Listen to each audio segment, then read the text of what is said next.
in a love story, which he's saying is kind of its own mania to fall in love. He puts the question out there. Tom Cruise and Katie Holmes once looked like Hollywood's perfect match. A-list fame, a fairy tale wedding, and the birth of their daughter Suri captured the world's attention.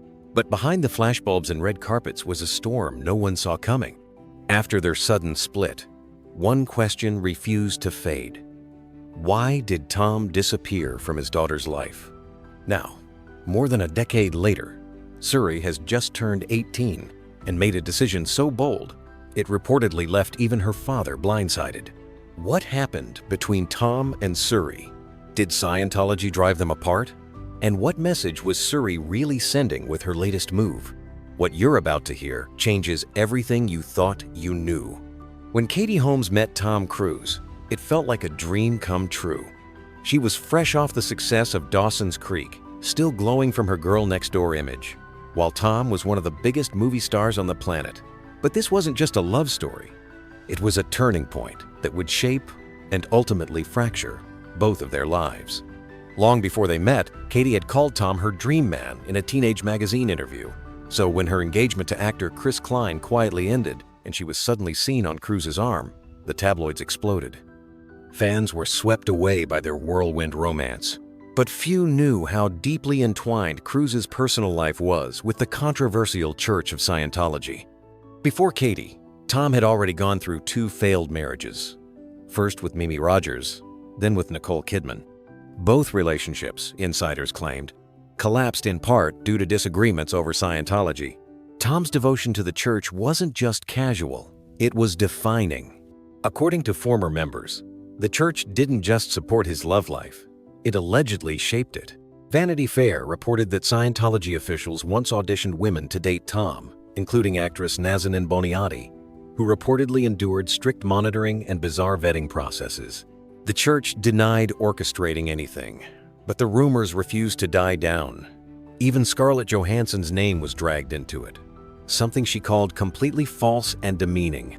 So when Katie entered Tom's life, she wasn't just stepping into a relationship. She was stepping into an institution.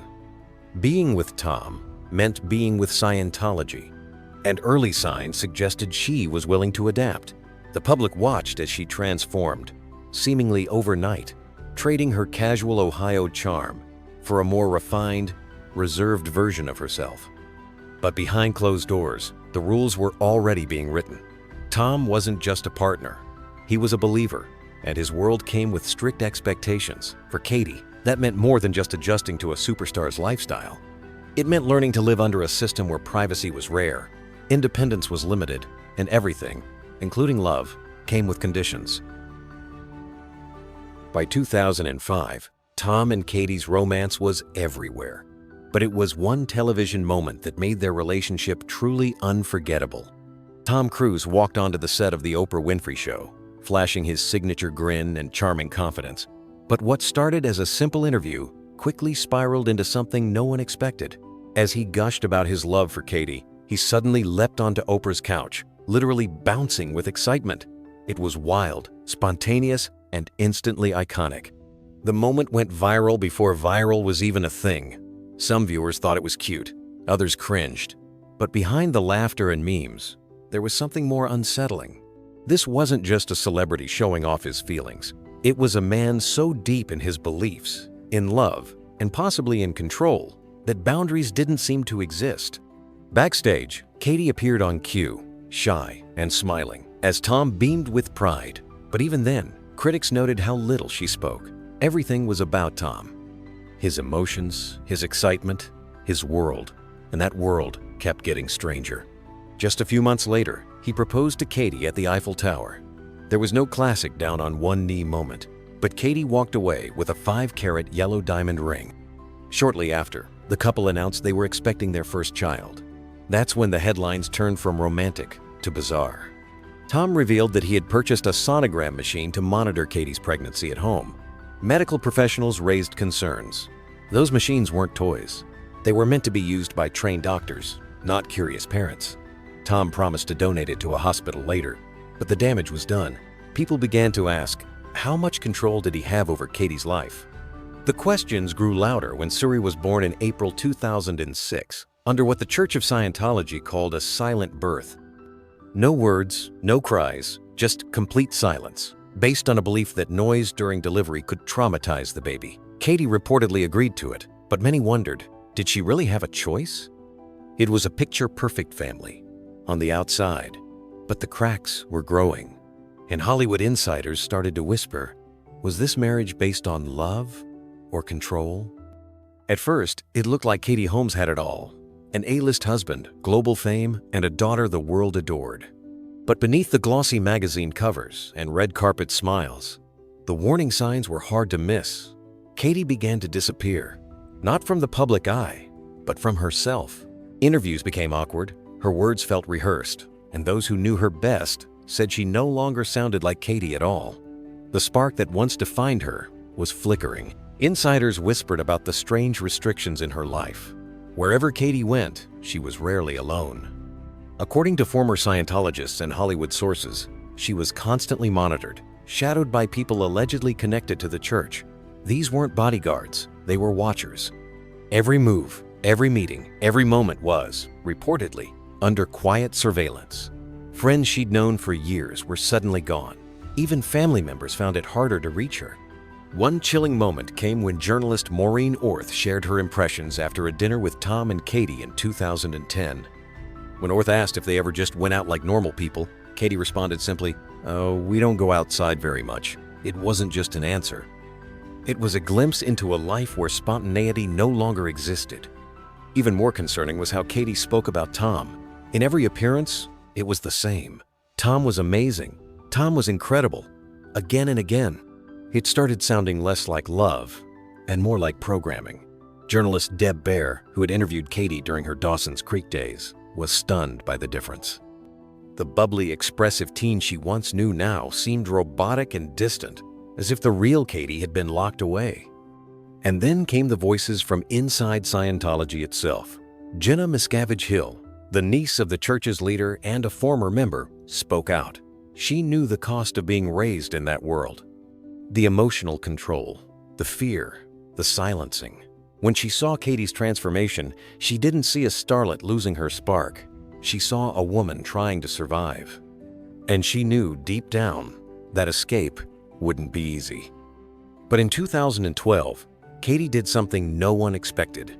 With a single, silent move, she set the stage for one of Hollywood's most stunning breakups. On June 29, 2012, Katie Holmes walked into a New York courthouse and filed for divorce. No press conference, no warning, no drawn-out announcement, just paperwork. Quiet, precise, and devastating. Tom Cruise didn't see it coming. In fact, he later admitted the filing caught him by surprise. It wasn't just a breakup, it was a calculated escape. The timing couldn't have been more brutal. Tom was just days away from his 50th birthday when the news broke. While the world buzzed over the shocking end of Tomcat, insiders realized something more subtle and far more strategic was at play. Katie had been planning this for months, and she hadn't done it alone. Behind the scenes, her father, Marty Holmes, a respected attorney, had been quietly preparing. Even before she married Tom, Marty had insisted on a detailed prenuptial agreement, so complex, it reportedly filled 5 bankers' boxes with documents. That agreement would later become her armor. It gave her control, leverage, and most importantly, speed. Just 11 days after filing, the divorce was finalized. No prolonged court battle, no messy headlines. Katie secured full custody of their daughter, Suri. And while Tom retained visitation rights, there was no question who would be raising her day to day. Holmes didn't ask for spousal support. Instead, Tom agreed to pay $400,000 a year in child support until Suri turned 18, a total of around $4.8 million. For a man worth hundreds of millions, it was pocket change. But money wasn't Katie's goal. Power was, custody was, and perhaps most importantly, protection was. In choosing a quick settlement over a massive payout, she was sending a message. Keep the Church of Scientology far away from my daughter. In the days following the split, Katie was spotted walking the streets of Manhattan. No handlers, no entourage, just a mother and her child. Friends said she looked lighter, freer. For the first time in years, the smile on her face seemed real. But while the world praised her courage, one question lingered. What exactly was she trying to protect Suri from? In the aftermath of the divorce, theories flooded the media, but one kept rising above the rest. Katie left not just Tom, but Scientology. And more importantly, she left to protect Suri. At first, neither side confirmed it. But a year later, in a legal deposition for an unrelated lawsuit, Tom was asked the question directly. Did Katie leave you in part to protect Suri from Scientology? Tom bristled. He called it offensive. But then, after a pause, he admitted it. Yes, that was one of the assertions. It was a moment that stunned reporters. Because it wasn't just speculation anymore. It was on the record. Holmes hadn't only walked away from a marriage, she had drawn a boundary between her daughter and a belief system that, in her eyes, had gone too far. Katie never spoke publicly about the specifics, but her actions told the story. She didn't just seek custody, she demanded sole custody. That meant she alone would make decisions about Suri's health, education, and yes, religion. And while Tom could still see his daughter, he had no say in how she was raised. That arrangement stayed intact for years. Jenna Miscavige Hill, the niece of Scientology's powerful leader David Miscavige, applauded Katie's move. She knew firsthand what growing up inside the church could mean. Jenna had escaped Scientology herself and spoken out about its tight control, forced separations, and deep psychological toll. When she saw what Katie had done, she didn't hesitate. I support her 100%. There were other signs too. Suri was enrolled in regular schools, far from Scientology-affiliated institutions. She wasn't seen at church events, wasn't photographed near centers, and wasn't involved in any public religious practices linked to her father's world. It was clear. Katie had made her choice and was doing everything in her power to keep Suri far from the life she once lived. But that choice came at a cost. Tom Cruise, one of the world's biggest stars, simply vanished from his daughter's life. No birthday photos, no vacations, no public reunions. And the silence grew louder with each passing year. As the years passed, one thing became impossible to ignore. Tom Cruise was no longer a part of his daughter's life. After the 2012 divorce, Tom and Suri were never seen together in public again. Not at birthdays, not on vacations, not even in the background of a grainy paparazzi shot. It was as if the relationship had vanished overnight, and the silence deafening. Tom's spokesperson never confirmed a complete estrangement, but the absence spoke volumes. While Cruise continued to make global headlines for his blockbuster films, gravity-defying stunts, and deep ties to Scientology, his role as a father to Suri quietly faded into the background.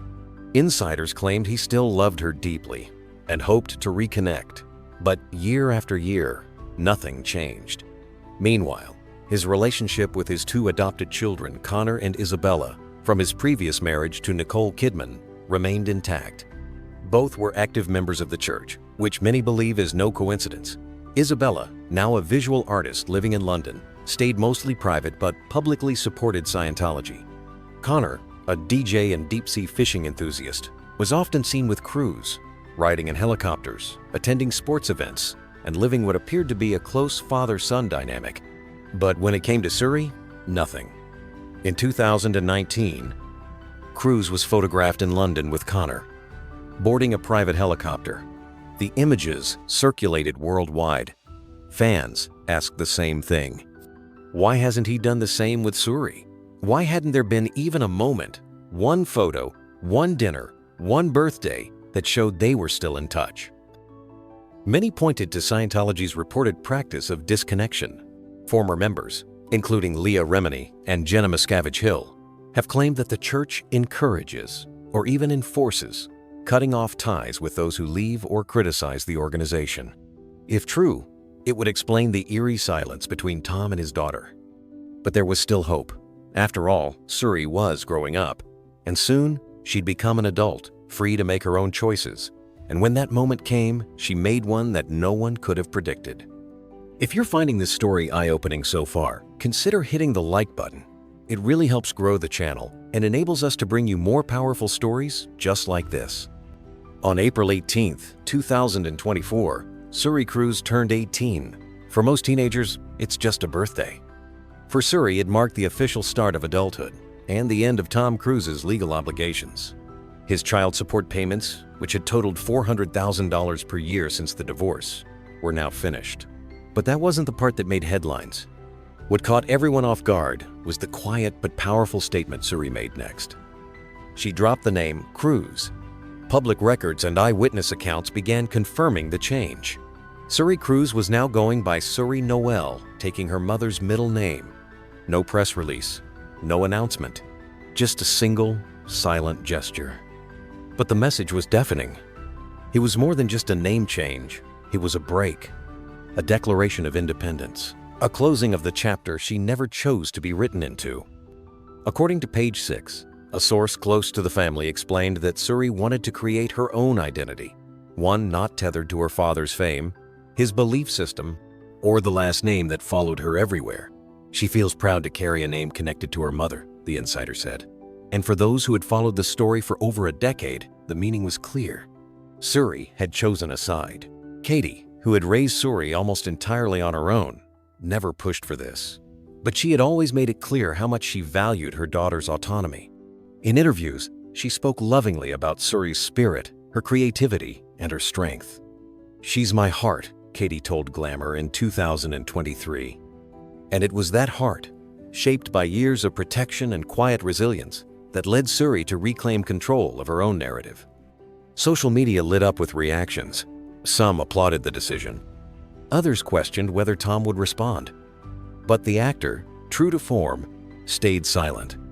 No public statement, no birthday tribute, no comment on the name change. It was as if the divide had become permanent, and with each passing day, Suri's choice seemed less like a statement and more like closure. But what would Tom do next? Would he try to reconnect or keep flying further away? As Suri embraced her new name and prepared for her next chapter, she stayed grounded, literally. In June, she proudly wore a Carnegie Mellon sweatshirt on her high school's decision day, announcing her plans to study at one of the nation's top universities. And in August, she moved into her Pittsburgh dorm, helped by her mom, who was seen hauling boxes and hugging her goodbye. No fanfare, no red carpet, just a normal college freshman beginning her life. Meanwhile, Tom Cruise was thousands of miles away, mentally and physically. Instead of being at Suri's graduation or helping her settle into college, he was spotted at the VIP tent of Taylor Swift's Eras Tour in London. He mingled with celebrities like Hugh Grant, Ashton Kutcher, and Mila Kunis, laughing and posing for photos. For many, the optics were painful. While his daughter reached one of the biggest milestones of her young life, Tom was center stage somewhere else. But Cruise wasn't just enjoying concerts. He was chasing something far more extreme, a dream to make cinematic history. While Suri moved into a dorm room, Tom was preparing for space, literally. He's been collaborating with NASA and Elon Musk's SpaceX to film a movie aboard the International Space Station. Directed by Doug Liman, the film would feature Cruise launching into orbit and possibly becoming the first civilian to perform a spacewalk on camera. It's bold, it's ambitious, it's peak Tom Cruise, but it also symbolizes just how far he's drifted from reality, from family, and perhaps from the daughter he once cradled in silence after her birth. His fans are in awe, his critics are baffled, and his absence from Suri's life continues to raise difficult questions. Is he too focused on the impossible, or is there something he's still running from? While Tom trains for zero gravity, Suri is embracing the gravity of her new life, college classes, new friends, creative projects, and a mother who has never left her side. Recently, she returned to New York to support Katie's Broadway debut, spotted strolling through the city with her cat, looking happy, confident, and free. Their lives couldn't be more different. One reaching for the stars, the other finding strength in the simple and real. But will those two worlds ever collide again? Today, Suri Noel is no longer the child hidden behind oversized sunglasses and tabloid headlines. She's an independent young woman carving out her own path, away from the spotlight, away from her father's world, and closer than ever to the woman who raised her. With each quiet step, Dropping the Cruise name, moving into college, singing in her mother's films, she's told the world who she is without ever needing to say a word. Katie Holmes, once the girl swept into a whirlwind romance, now stands as a fiercely protective mother who chose peace over publicity and control. For over a decade, she's raised Suri alone, shielding her from the chaos and giving her the kind of life that most children of celebrities never get to have: normal. And Tom? He remains an icon, a risk-taker, a headline magnet. From jumping on Oprah's couch to preparing for a mission in space, he's still chasing the extraordinary. But in the pursuit of spectacle, he may have missed something quietly extraordinary right here on Earth, his daughter's life. The public still wonders, was it really the Church of Scientology that built the wall between them? Did Cruise make a conscious choice? Or was it simply too hard to bridge the divide once it had grown so wide? Maybe one day, the silence will break. Maybe one day, there will be a photo, a handshake, even a conversation. But for now, two lives continue. One under the lights of Hollywood, the other under the street lamps of New York and the dorm halls of Pittsburgh. Parallel stories, connected by blood, divided by silence. So what do you think? Could Tom and Suri ever repair their bond? Or has the distance become too great, the years too long? Share your thoughts in the comments below. If this story moved you, surprised you, or made you see the headlines differently, tap the like button to support the channel and subscribe for more emotional, untold stories from behind the fame. Because sometimes, the real story isn't on the red carpet. It's what happens when the cameras stop rolling.